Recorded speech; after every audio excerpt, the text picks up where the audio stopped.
ओम शांती. आजची तारीख आहे 24 मार्च 2026. आज बाबा म्हणतात, गोड मुलांनो, तुम्हाला गृहस्थ व्यवहारामध्ये राहत असताना कमल पुष्प समान पवित्र बनायचे आहे. एका बाबांच्याच मतावर चालायचे आहे. कोणतीही डिससर्व्हिस करायची नाही. प्रश्न आहे, कोणत्या मुलांना माया जोराने आपला पंजा मारते? मोठे ध्येय कोणते आहे?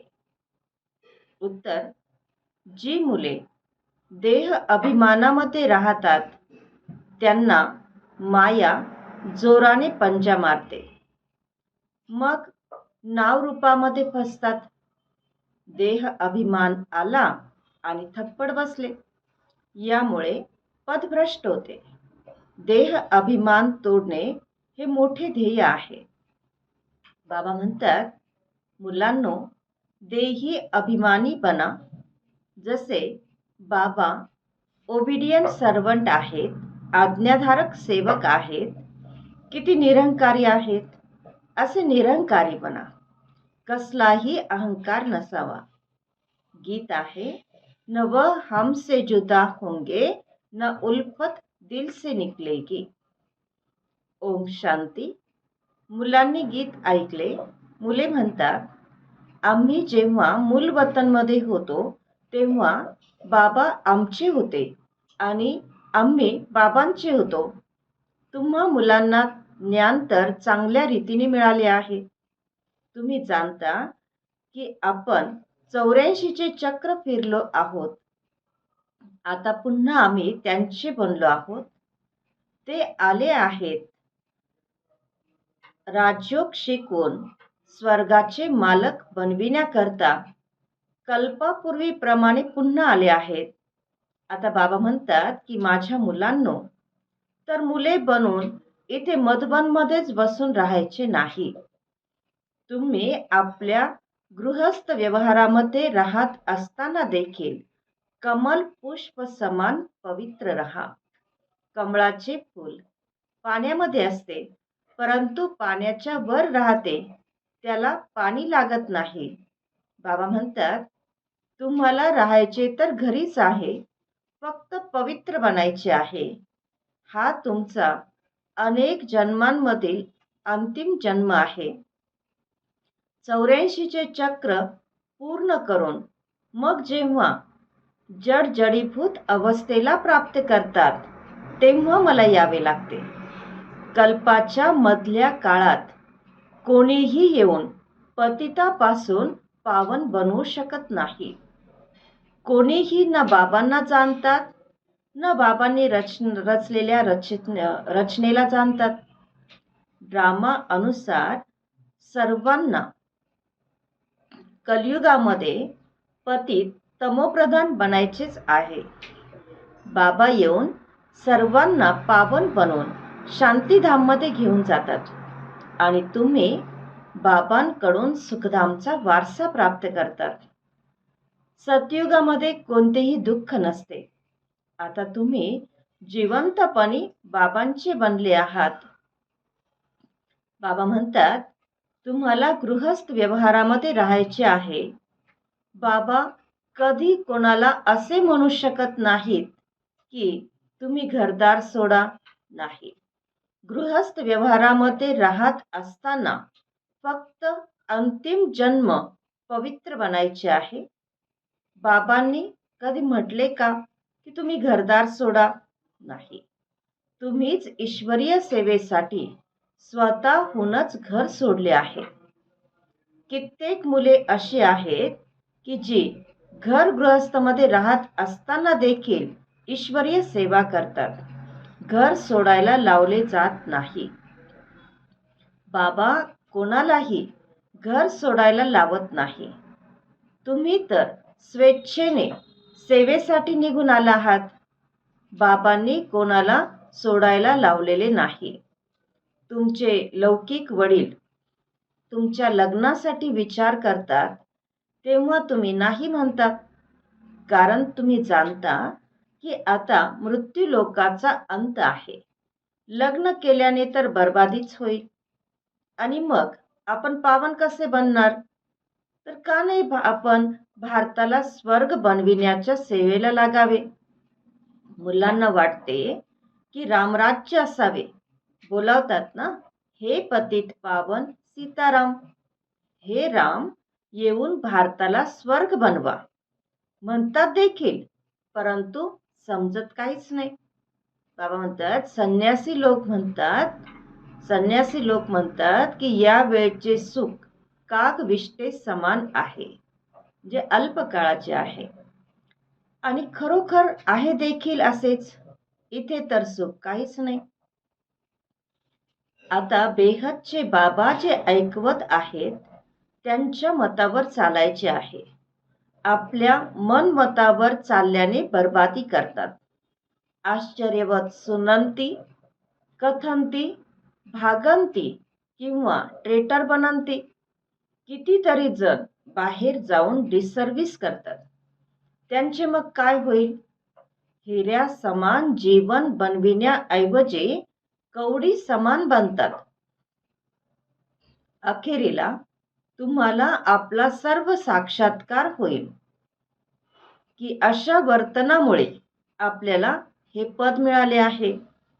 इथे तर तुम्हाला कोणतेच पाप करायचे नाहीये, कारण तुम्ही पुण्य आत्मा बनत आहात.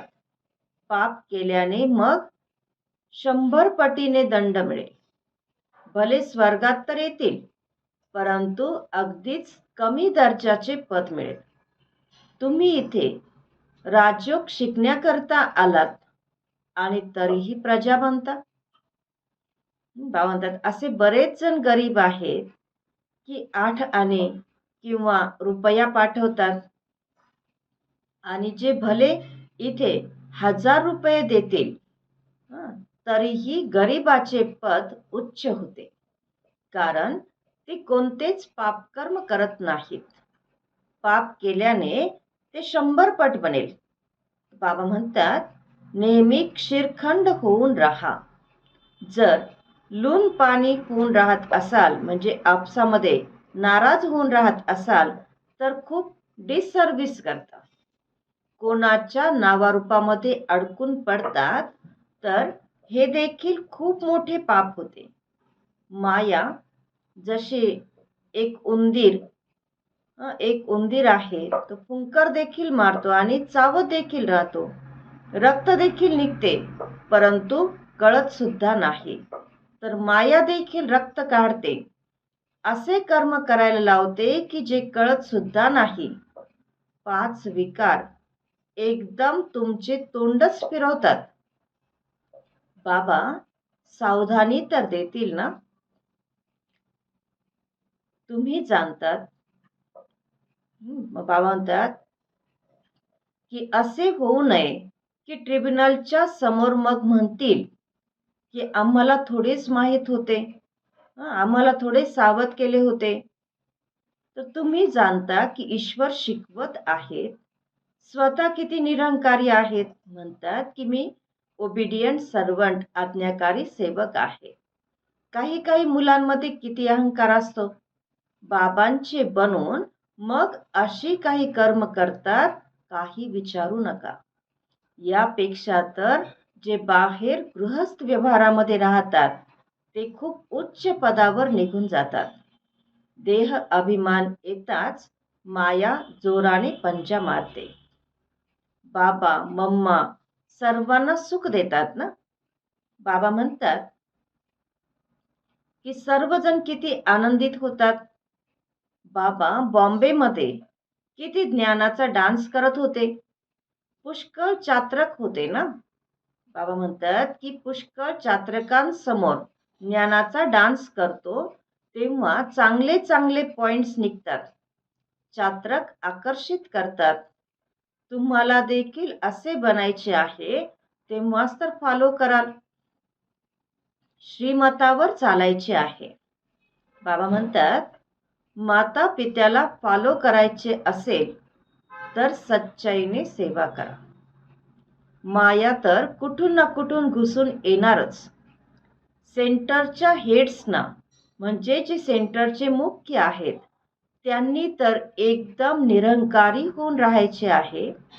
बाबा बघा किती निरंकारी आहेत. बरीच मुले दुसऱ्याकडून सेवा करून घेतात.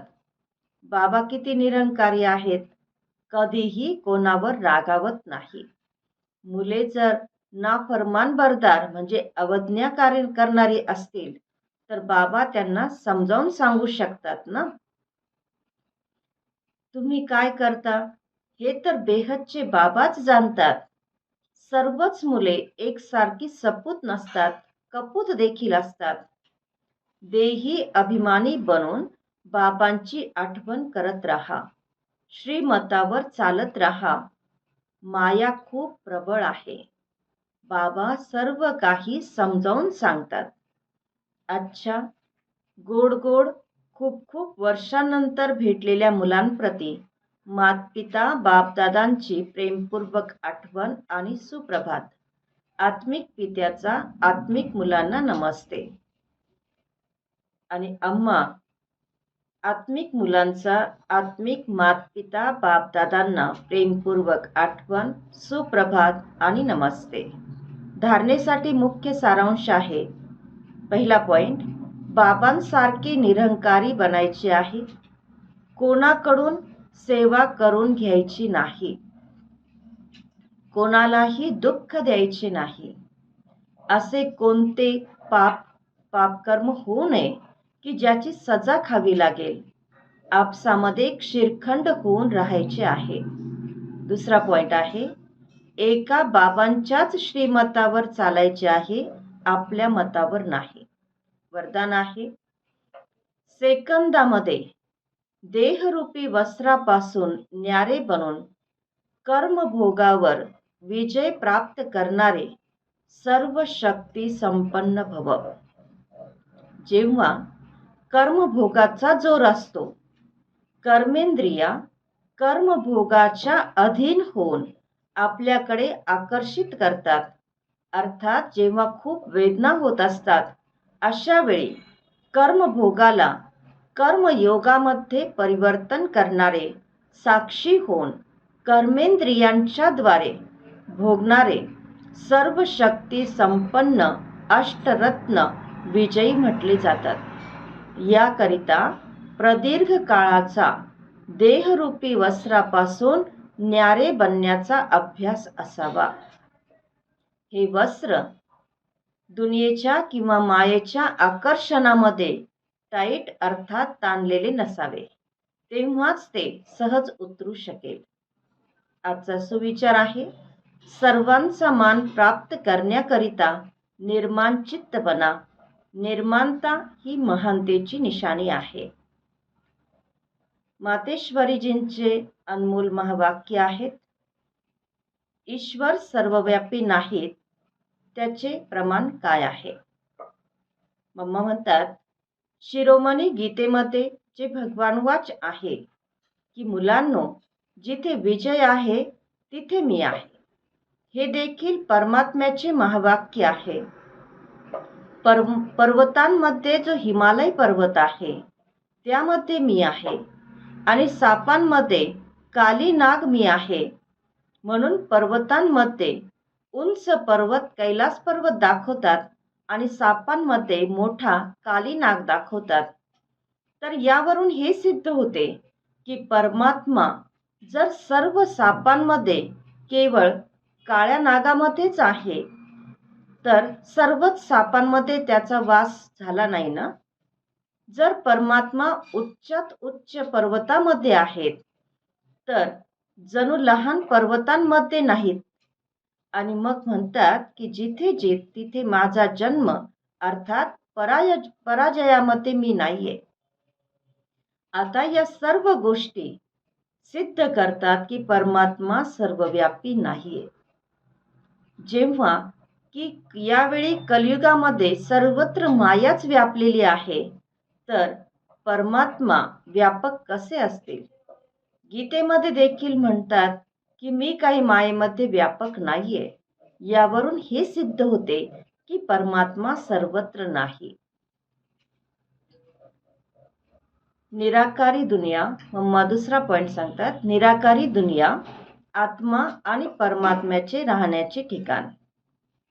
मम्मा म्हणतात की जेव्हा आपण निराकारी दुनिया म्हणतो तर निराकार याचा अर्थ असा नाही की त्याला कोणताच आकार नाही. जसे आपण निराकारी दुनिया म्हणतो तर याचा अर्थ आहे जरूर कोणती तरी दुनिया आहे, परंतु त्याला स्थूल सृष्टीप्रमाणे आकार नाहीये. अगदी तसेच परमात्मा निराकार आहेत, परंतु त्यांचे आपले सूक्ष्म रूप अवश्य आहे. तर आम्हा आत्म्यांचे आणि परमात्म्याचे धाम निराकारी दुनिया आहे. तर जेव्हा आपण दुनिया हा शब्द म्हणतो तर यावरून हे सिद्ध होते की ती दुनिया आहे आणि तिथे राहतात, तर तेव्हाच तर दुनिया हे नाव पडले आहे. आता दुनियावी लोक तर समजतात की परमात्म्याचे रूप देखील अखंड ज्योती तत्व आहे. तर ते तर झाले परमात्म्याचे राहण्याचे ठिकाण, ज्याला रिटायर्ड होम असे म्हटले जाते. आजचा अव्यक्त इशारा आहे, निश्चयाच्या फाउंडेशनला मजबूत करून सदैव निर्भय आणि निश्चिंत रहा. साकारमध्ये जर कोणी निमित्त श्रेष्ठ आत्म्यासोबत असेल तर त्यांच्याकडून कोणतीही गोष्ट व्हेरीफाय करून म्हणजे पडताळणी करून नंतर मग कराल तर ती निश्चयबुद्धी होऊन कराल. निर्भयता आणि निश्चय दोन्ही गुणांना समोर ठेवून कराल.